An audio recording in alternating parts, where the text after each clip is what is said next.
السلام علیکم ورحمۃ اللہ وبرکاتہ نحمدہ ونصلی علی رسولہ الکریم اما بعد۔ آج کا سبق سن لیجئے، سبق نمبر 5 اور 8 معراج کے متعلق سلسلہ وار یہ سبق ہے۔ اب حضرت محمد صلی اللہ علیہ وسلم چھٹے آسمان پر حضرت موسیٰ علیہ السلام سے ملے تو موسیٰ علیہ السلام نے فرمایا کہ حضرت یہ 50 نمازوں کا جو آپ کو ہدیہ ملا ہے آپ کی امت نہیں پڑے گی، میں میری امت کو بھگت چکا ہوں، آپ جا کر اسے کم کروائیے۔ حضور صلی اللہ علیہ وسلم تھوڑی دیر تو خاموش رہے، کیا کروں، جاؤں واپس یا مکہ مکرمہ چلوں واپس؟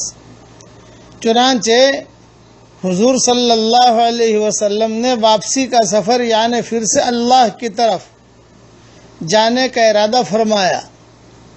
یہی سارے فرشتے حضور صلی اللہ علیہ وسلم کو لے کر چلے، 7ویں آسمان پر پہنچے، ابراہیم علیہ السلام سے ملاقات ہوئی، پھر اوپر سدرۃ المنتہا تک پہنچے۔ وہاں پر جا کر اب یہ دوسرا سفر یعنی اسی سفر کا ایک ٹکڑا ہے، واپس جا رہے ہیں کہ بھی ذرا کم کراؤں۔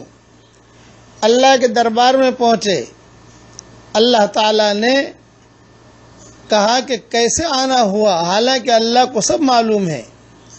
حضور صلی اللہ علیہ وسلم نے فرمایا 50 نمازیں بہت زیادہ ہے، اگر کچھ کم فرما دیں۔ اللہ نے کہا فرمایا کہ ٹھیک ہے 45۔ واپس تشریف لائے اسی شان کے ساتھ۔ موسیٰ علیہ السلام نے پھر واپس بھیجا، یہ کہا حضرت جائیے واپس، یہ 45 بھی نہیں پڑھیں گے۔ خلاصہ کلام یہ بار بار واپس بھیجنے کے بعد آخر میں 5 نمازیں رہ گئیں۔ اب یہ جو واپس آئے ہیں حضور صلی اللہ علیہ وسلم، اس میں کئی تفصیل ہے، لیکن اب 15ویں شعبان آ رہی ہے، اس لیے میں مختصر کر رہا ہوں۔ باقی اگر زندہ رہے انشاءاللہ تو پھر کسی اور وقت میں ساری تفصیل عرض کروں گا۔ اب مختصر میں اسے ختم کر رہا ہوں اس معراج کے سبق کو۔ چنانچہ 5 نمازیں رہ گئیں۔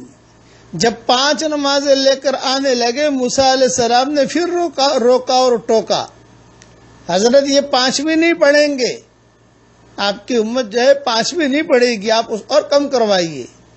چنانچہ آپ نے جواب دیا کہ اب مجھے واپس جاتے ہوئے شرم آتی ہے، یہ کئی مرتبہ گیا کم کرواتا گیا لیکن اب شرم آتی ہے۔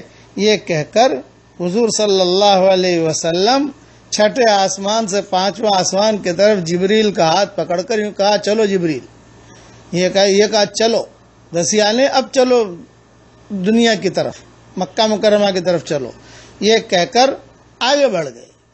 جب آگے بڑھ گئے تو غیب سے آواز آئی، پیارے نبی جی آپ کی امت کو 5 نمازیں دی ہیں، لیکن اس کا ثواب میں 50 کے برابر دوں گا، یعنی 50 کے برابر ہے، یعنی ثواب میں 50 کے برابر ہے، اور میرے قول میں کوئی تبدیلی نہیں ہے۔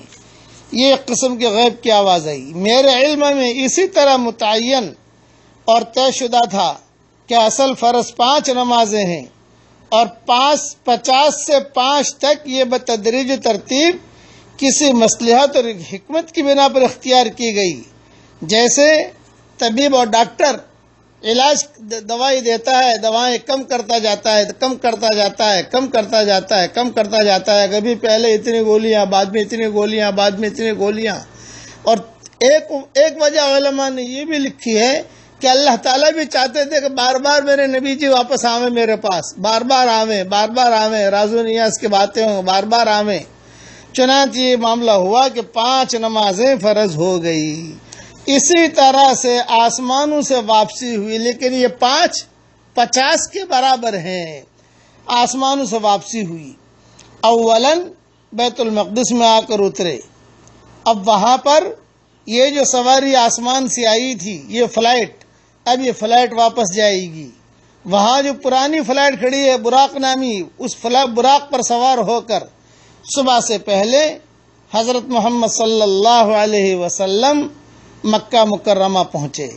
جب مکہ مکرمہ پہنچے، پہلے ایک بات یاد رکھنا، بیچ میں کچھ واقعات ہوئے ہیں، میں اسے چھوڑ رہا ہوں کچھ وجوہات کی بنا پر، کسی اور وقت انشاءاللہ بیان کروں گا۔ اب یعنی بیت المقدس سے واپسی میں مکہ مکرمہ تک آنے میں بھی کچھ تھوڑے بہت واقعات ہوئے ہیں، سب چھوڑ چھاڑ کے آگے چل رہا ہوں۔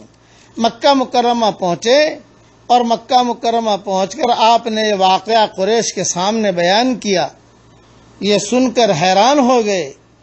قریش نے کہا کہ کیا تم ایک ہی رات میں یہاں سے مکہ سے بیت المقدس بھی گئے، وہاں سے آسمانوں پر بھی گئے اور وہاں اوپر تک گئے؟ سب نے، کیونکہ یہ آپ صلی اللہ علیہ وسلم کی جو معراج ہوئی ہے یہ خواب میں نہیں ہوئی ہے، بلکہ آپ کے جسم کے ساتھ اور جاگتے میں معراج ہوئی ہے۔ حضور صلی اللہ علیہ وسلم نے فرمایا کہ ہاں میں جا کر آیا ہوں۔ تو کسی نے پوچھا اچھا بتاؤ بیت المقدس میں فلاں دروازہ کیسا ہے، فلاں کھڑکی کیسی ہے؟ جو لوگ دیکھ کر آئے تھے، اللہ تعالیٰ نے پورا بیت المقدس حضور صلی اللہ علیہ وسلم کے سامنے کر دیا، اور ایک آدھ حضور دیکھتے جاتے تھے اور بتاتے جاتے تھے، دیکھتے جاتے تھے بتاتے جاتے تھے، دیکھتے جاتے تھے بتاتے جاتے تھے۔ تو قریش مکہ جو ہے یہ تعجب میں پڑ گئے کہ بیت المقدس تو ہم نے دیکھا ہے، انہوں نے تو دیکھا نہیں ہے، یہ کیسے، یہ کس طریقے سے ساری چیزیں بتا رہے ہیں؟ یہاں تک کہ ایک آدمی نے پوچھا کہ اچھا یہ بتاؤ بیت المقدس کا تو سارا تم نے بتا دیا کہ فلاں دروازے پر ایسا رنگ ہے، فلاں کھڑکی پر ایسا رنگ ہے، سب بتا دیا، یہ بتاؤ کہ واپسی میں آپ نے کوئی خاص بات دیکھی ہو بیت المقدس سے واپسی میں، یہ ہمیں بتاؤ۔ حضور صلی اللہ علیہ وسلم نے فرمایا واپسی میں نے یہ دیکھا ہے کہ شام سے تمہارا ہی قافلہ اونٹ کا آ رہا ہے، اس کا تجارتی قافلہ ہے، وہ گم، اس کا ایک اونٹ جو ہے وہ گم ہو گیا، جب بعد میں مل گیا، اور یہ قافلہ انشاءاللہ بدھ کے دن سورج غروب ہونے سے پہلے پہلے یہ قافلہ مکہ مکرمہ میں پہنچے گا۔ یہ حضور صلی اللہ علیہ وسلم نے فرمایا بدھ کے دن پہنچے گا، سورج غروب ہونے سے پہلے پہلے پہنچے گا۔ اب بدھ مشرکین مکہ نے کہا کہ ٹھیک ہے بھی بدھ کا دن کا انتظار کرو۔ اب بدھ کا دن آیا، جب بدھ کا دن آیا سورج غروب ہونے کا وقت تو ہوا، قافلہ تو آیا نہیں۔ مشرکین مکہ آپس میں کہنے لگے دیکھو بھی سورج غروب ہونے کا ٹائم ہے، اب تک تو قافلہ آیا نہیں ہے۔ بقیہ تفسیر انشاءاللہ میں کل پوری کر لوں گا، ایک دن میں اور لے لوں گا انشاءاللہ۔ بس اب دعا آج کا سبق میرا یہ ہے کہ درود شریف پڑھ لیں، اللہم صلی علی سیدنا محمد وعلی آل سیدنا محمد عدد خلقک ورضا نفسک وزنت عرشک ومداد کلماتک۔ اللہ تعالی حضور صلی اللہ علیہ وسلم کی سنتوں پر چلنے کی ہم سب کو توفیق عطا فرمائے۔ بقیہ تفصیل کل انشاءاللہ کہ بدھ کے دن سورج غروب ہونے سے پہلے قافلہ کیوں نہیں آیا، کیا وجہ بنی۔ والسلام علیکم ورحمۃ اللہ وبرکاتہ، وآخر دعوانا ان الحمد للہ رب العالمین۔